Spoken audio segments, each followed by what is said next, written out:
عزیز دوستو السلام علیکم۔ دوستو آج بات کرتے ہیں ایک ایسی خاتون کے حوالے سے جو بہت ہی مشہور ہوئی ہیں۔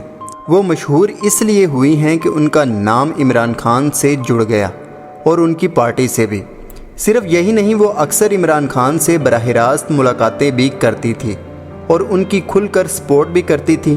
اکثر وہ مسلم لیگ نون کی مریم نواز پر بہت زیادہ تنقید کرتی ہوئی بھی نظر آئیں اور وہ بے خوف ہو کر میڈیا پر نون لیگ اور پیپلز پارٹی کی لیڈرشپ پر تنقید کرتی اور ان کے چہرے پر کبھی کوئی خوف نہیں دیکھا گیا۔ 9 مئی کے واقعے کے بعد انہیں بھی گرفتار کر لیا گیا اور انہیں جیل میں ڈال دیا گیا۔ میڈیا اطلاعات کے مطابق انہیں زیادہ دیر جیل میں مریم نواز پر تنقید کرنے پر بھی رکھا جا رہا ہے، کیونکہ مریم نواز ان سے حد سے زیادہ نفرت کرتی ہیں اور مریم نواز ان سے اپنے اوپر کی جانے والی تنقید کا بدلہ لے رہی ہیں۔ مجھ سمیت آپ سب نے دیکھا ہوگا کہ 9 مئی کے واقعات کے بعد بڑے بڑے سیاستدانوں نے ایک پریس کانفرنس کر کے تحریک انصاف کا ساتھ چھوڑ دیا۔ بڑے بڑے دلیر سیاستدان بھی صرف چند دن میں ٹوٹ گئے اور تحریک انصاف سے کنارہ کشی اختیار کر لی۔ صنم جاوید خان ایک عام ورکر تھیں، ان کے پاس کوئی عہدہ بھی نہیں تھا، مگر پھر بھی وہ میڈیا میں کافی ایکٹیو نظر آتی تھی۔ اتنا عرصہ گزرنے کے باوجود اسے عدالت سے نہ ہی کوئی ریلیف ملا اور نہ ہی کوئی ضمانت۔ ایک دن پہلے مشہور صحافی منصور علی خان کے ساتھ ان کے والد جاوید علی خان نے ایک انٹرویو میں بہت بڑے انکشاف صنم جاوید اور عمران خان کے بارے میں کیے ہیں۔ صنم جاوید کے والد نے میڈیا پر کہا کہ جو ادارے یا لوگ صنم سے انویسٹیگیشن کر رہے ہیں وہ اسے براہ راست کہہ رہے ہیں کہ آپ کا کوئی قصور نہیں، آپ کو صرف مریم نواز پر تنقید کرنے کی وجہ سے یہ دن دیکھنے پڑ رہے ہیں۔ معروف صحافی ہارون رشید نے ایک سروے کے بارے میں تبصرہ کرتے ہوئے کہا کہ صنم جاوید کو مریم نواز کے مقابلے میں الیکشن لڑوایا جائے تو صنم جاوید زیادہ ووٹ لے کر کامیاب ہوں گی۔ پھر اداروں کی طرف سے اور پریشر آنے لگا، بقول صنم جاوید خان کے والد کے، کہ تم یہ بیان دو کہ 9 مئی کا واقعہ کروانے میں عمران خان اور اس کے قریبی شامل ہیں۔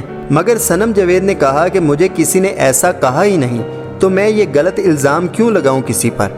یہ بات تو دوستو رہی ایک طرف، مگر صنم جاوید کے والد کہتے ہیں کہ عمران خان 2011 سے اس ملک کے نوجوانوں کو گمراہ کر رہے ہیں اور نوجوانوں کو اندازہ ہی نہیں کہ وہ بیوقوف بن رہے ہیں۔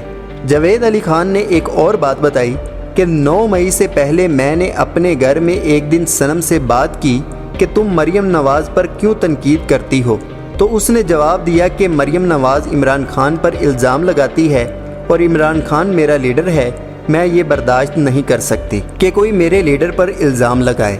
جاوید خان کہتے ہیں کہ میں نے اپنی بیٹی سے کہا کہ تنقید عمران خان پر ہوتی ہے تو اس کا جواب عمران خان دے، آپ کیوں دے رہی ہو؟ اس بات سے ناراض ہو کر 6 ماہ صنم میرے گھر نہیں آئی۔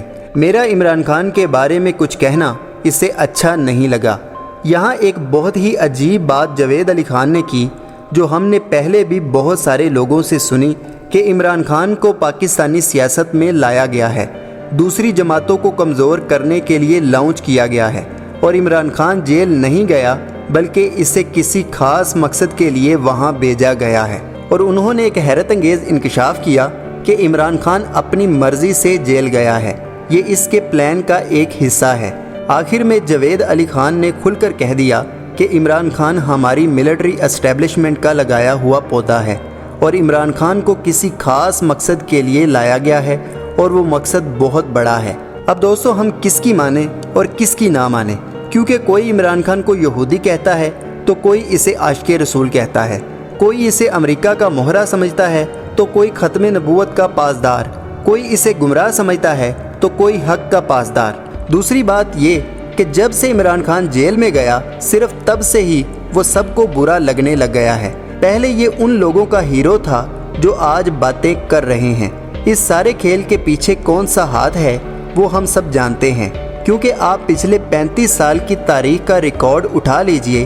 ہماری اسٹیبلشمنٹ کا یہ طریقہ رہا ہے کہ جو بھی ان کے خلاف ہوتا ہے اور جب عوام اس کی حمایت میں اسٹیبلشمنٹ کے خلاف ہوتے ہیں تو اسٹیبلشمنٹ اس شخص کو دوبارہ ہیرو بنا کر سامنے لے آتی ہے، یعنی اقتدار میں لے آتی ہے، اور پھر اس کا ایسا بیڑا گر کرتی ہے کہ وہ عوام کی نظروں میں دوبارہ اٹھ نہیں پاتا۔ آپ اس کے بارے میں کیا کہتے ہیں؟ اپنی قیمتی رائے کا اظہار لازمی کیجیے گا۔